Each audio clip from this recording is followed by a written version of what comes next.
ሰላም እንዴናችሁ? በየላችሁበት ሁሉ ነገር ሰላም ነው። አሽን አንጀላችሁ እሙኝላችኋል። በስቲስ ጎንዶ ለወደት ላይክ እና ሼር እያደረጋችሁ ሐሳቦቻችን ለብዙዎች ኮብሎ ለዚህን ኮልቪ አመሰግናችኋለሁ።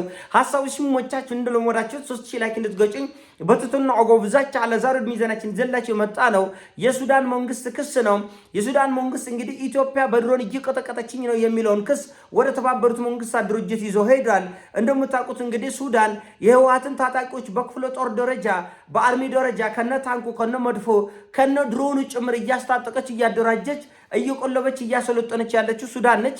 ስለዚህ ህወሓት ኢትዮጵያን አጥቅጦ የድንበር ላይ ያለ የአማራን ገበሬና ህዝብ አጥቅጦና ገሎ ወደ ሱዳን ይሸሻል። ከዛ በኋላ ህወሓት ሲጠቃ ደግሞ እኔ ነኝ የተጠቃሁት ብለው ሱዳኖቹ እየጮሁ እያለቀሱ ነው ያሉት። እንግዲህ ይሄ ለዚህ ነው እዚህ ቀጠና ላይ የሚነሳ ጦርነት ትርምስምስ የወጣ ውል የሌለው ነው የሚሆነው ያለው። ለዚህ ነው ህወሓት ሱዳን ውስጥ ገብቶ እየተዋጋል። ለሱዳን እየተዋጋን የቲዲኤፍ ሰራዊት የህወሓት ሰራዊት ለአልቡርሃን አግዞ በሱዳን እርስ በርስ ጦርነት ገብቷል። በሱዳን እርስ በርስ ጦርነት የአልቡርሃን ሰራዊትን አግዞ የህወሓት ወታደሮች የሄሜቲን ጦር ወይም ደግሞ የፈጥኖ ደራሹን ኃይል እየወጉ ነው ያሉት። እንደውም በቀጥታ ወጥቶ የሄሜቲ ጦር የህወሓት ታጣቂዎች በከፍተኛ ሁኔታ በሱዳን እርስ በርስ ጦርነት ውስጥ ገብተው ከፍተኛ ውድመት እያደረሱ ነው የሚለው ክስ በተደጋጋሚ ነው የከሰሰ ፈጥኖ ደራሽ ኃይሉ ማለት ነው። ስለዚህ አሁን ህወሓት በሱዳን እርስ በርስ ጦርነትም አለበት፣ ኢትዮጵያ ውስጥ በሚፈጠሩ ወይም ደግሞ ኢትዮጵያ ጋር ያለው ግጭት ውስጥ ደግሞ እጁ አለበት። ይሄን እጁ ለመሰብሰብ ለማድረግ ህወሓትን ካጠቃኸው ሱዳን ደግሞ እኔን ያጠቃኸው ልክ እንደ ኢራን ጦርነት ማለት ነው።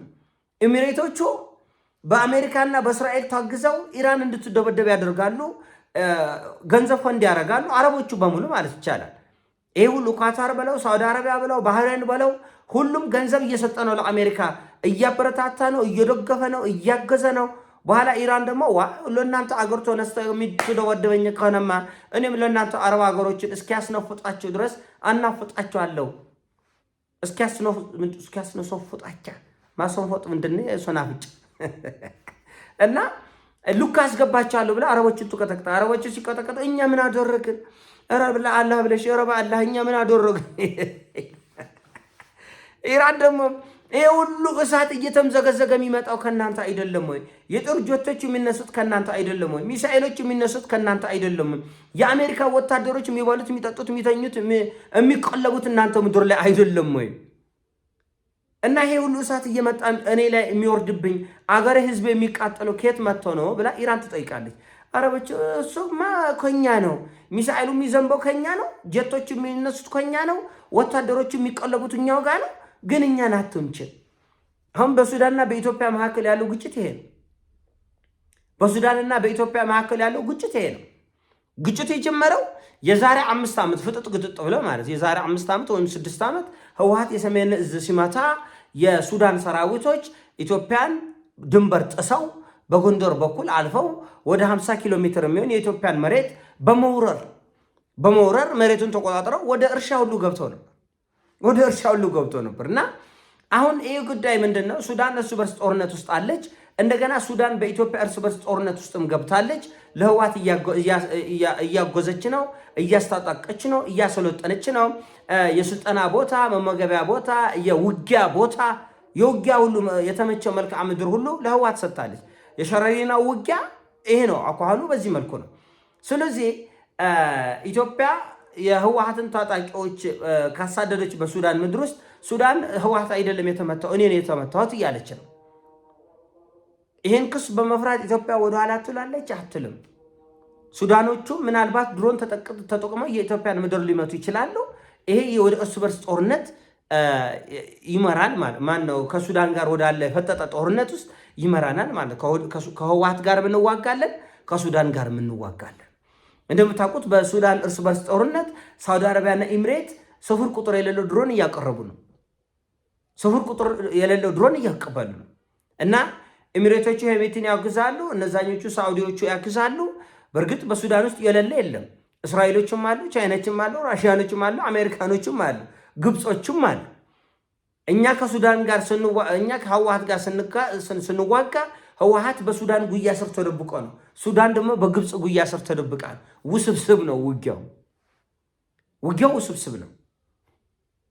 ልክ እንደ መካከለኛው ምስራቅ ወይም ደግሞ እንደ ባህረ ሰላጤ ያለው ውጊያ ማለት ነው። ባህረ ሰላጤ ኤሚሬቶቹ በአሜሪካ ጉያ ተደብቀው፣ ሳውዲዎቹ በእስራኤል ጉያ ተደብቀው፣ ኳታርና ባህሬን በእስራኤልና በአውሮፓ ጉያ ተደብቀው ኢራንን ለመቀጥቀጥ ይሞክራሉ። አሁንም አውሮፓውያኖቹ በተቻለ አቅም የባህረ ሰላጤ ሀገሮችን በተራቀቁ ጦር መሳሪያዎች እያገዙ እየደገፉ ነው ያሉት። በዲፕሎማሲ እያገዙ እየደገፉ ነው ያሉት። ገንዘብ እንኳን አረብ ይረዳሃል እንጂ አትረዳውም። የገንዘብ ችግር የለም። እና አሁን የኛም ጦርነት እንደዛ ወደዛ ነው። በጣም አድቃቂ ጦርነት ነው። ሱዳን መጀመሪያም ዶቃለች። እኛም በሰሜኑ ጦርነት ኢኮኖሚያችን በከፍተኛ ሁኔታ ደቋል። አሁኑም ደግሞ ይሄ ጦርነት አይቀሬ ነው። በነገራችን ላይ በህወሓትና በፌዴራል መንግስቱ መካከል ያለው እጅግ በጣም ደም አፋሳሽ ጦርነት አይቀርም። ይሄ ማለት የአማራ ክልል ያለው የተከዜ ዘብ የሚባለውን በዚህ ጦርነት ውስጥ ይጨመራል። ከዛ በኋላ በሌሎች አካባቢ ያሉ ግጭቶች ይነሳል አይነሱም፣ እሱ ሌላ ጉዳይ ነው። ግጭቶቹ በሌሎች አካባቢ ያሉት ማገርሸታቸው አይቀርም። ይሄ ኢኮኖሚያዊና ፖለቲካዊ ማህበራዊ ጫና በእኛም በቀጠናም ላይ ይዞ የሚመጣ ነው። ለዚህ ነው አሜሪካ የምትይዘው የምትጨብጠው የጠፋባት። ይሄ ቀጠና በሙሉ ወደ ለየለት ቀውጢ ወደ ጦርነት የሚገባ ከሆነ ማን ከማን ጎን እንደሚቆም አይታወቅም። አሜሪካኖቹ ለግብፅ ነው የሚያግዙት፣ ለሱዳን ነው የሚያግዙት፣ ለሄሜቲ ጦር ነው የሚያግዙት፣ ለህወሓት ነው የሚያግዙት፣ ለኢትዮጵያ ነው የሚያግዙት፣ ለኤርትራ ነው የሚያግዙት፣ አይታወቅም። አሁን ህወሓት ኢትዮጵያን ይወጋና ያደማና ያቆስልና ቀጠናው ላይ ትርምስ ይፈጥረና ርጬ ወደ ኤርትራ ገባለሁ፣ ከዛ በኋላ እኔ ስጠቃ እኔ ወደ ኤርትራ የኢትዮጵያ መንግስት ከተቆሰ ኢትዮጵያና ኤርትራም ይዋጋሉ፣ ርጬ ወደ ሱዳን እገባለሁ፣ የሱዳንን መሬት ኢትዮጵያ መንግስት የሚያጠቃ ከሆነ ከሱዳን መንግስት ጋርም ይዋጋል። ስለዚህ ሀገሩ ውጊያው ከህወሓት ኃይሎች፣ ከኤርትራ ኃይሎች፣ ከህወሓት ኃይሎች፣ ከሱዳን ኃይሎች እንደገና በሀገር ውስጥ ደግሞ ህወሓት ከአፋር ኃይሎች፣ ከአማራ ኃይሎች ውስብስብ ያለ ነው እና ይሄ ውስብስብ ጦርነት አደገኛ የሆነ ፖለቲካዊ እና ኢኮኖሚያዊ ጫና ይፈጥራል። ወሰብሰብ ያለ ኢኮኖሚያዊ ጫና ይፈጥራል እና ጥንቃቄ መደረግ ያለበት ጉዳይ ነው። ይህ ጉዳይ ከፍተኛ ትኩረት ተሰጥቶ በጥንቃቄ መታየት ያለበት ነው። ለምን ተያይዞ ሌላ ቀጠናዊ እሳትና መጥፋት እንዳይፈጠር ከፍተኛ ጥንቃቄ መደረግ ያለበት ነው። እንዳልካቸው እንኳን በእኛ ደረጃ አይደለም አሜሪካኖቹ የኢራን ጦርነት በዚህ ደረጃ ተለጥጦ ይሄን ያህል ጊዜ ፈጅቶ ይሄን ያህል ቀውስ ይፈጥራል ተብሎ አልተገመተም። ጦርነት እንዳልክ ተቆጣጣይነት አለው እንደ ሰደድ እሳት። አሁን የራሽያ ጦርነት ይሄን ያህል ጊዜ ይፈጃል ተብሎ አልተገመተም። ግን ጦርነት እጁን የሚከተው የሚያኳካው በደም የሚጨቀየው ኃይል ብዙ ስለሆነ ማንና ማን ያን እንዳደረገ ማንም ማወቅ አይችልም። ማንና ማን እንዲህ ያለ ቀውስ እንደፈጠረ ማንም ማወቅ አይችልም እና ቀጠናዊ ቀውሶች እንዳይፈጠሩም ከፍ ያለ ጥንቃቄ እጅግ በጣም ከፍ ያለ ጥንቃቄ የሚያስፈልገው ነው። አሁን አካባቢው ይሄ በተለይ የአፍሪካ ቀንድ የሚባለው ለዘመናት በደም ውስጥ በትርምስ ውስጥ በስደት ውስጥ በእልቂት ውስጥ የከረመ ቦታ በመሆኑም ሶማሌና ሶማሌላንድ ተፋጠዋል። ሱዳን በሁለት ቦታ ተከፍለው ተፋጠዋል። በኢትዮጵያ ሰራዊትና በህወሓት ሰራዊት መካከል ያለው መፋጠጥ እንዳለ ነው። ስለዚህ በየአቅጣጫው ያለ የእቶን እሳት እንደገና ቀይ ባህር ላይ ያለው ቀውስ ሲፈጠር ምን አይነት ኢኮኖሚያዊ ጫና ይፈጥራል? ምን አይነት እልቂት ይፈጥራል?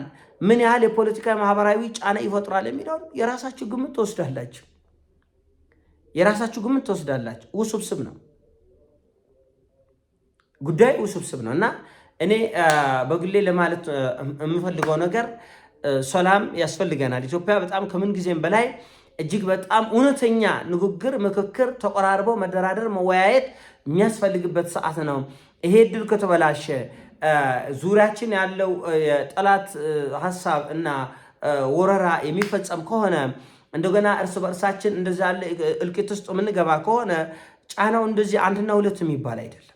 አንድና በጣም ከፍተኛ ጸጸት ውስጥ በጣም ከፍተኛ ውድቀት ውስጥ እንደምንገባ እርግጠኛ ነኝ።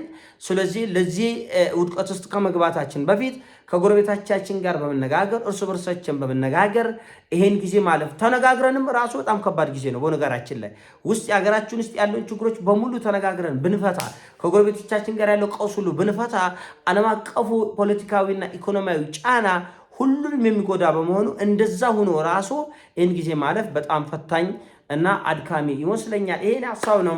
ሀሳቡ ሲሞቻችሁ ላይክ አርጉ፣ ሼር አርጉ። ወዳቻለሁ። ይሞቻችሁ። ፒስ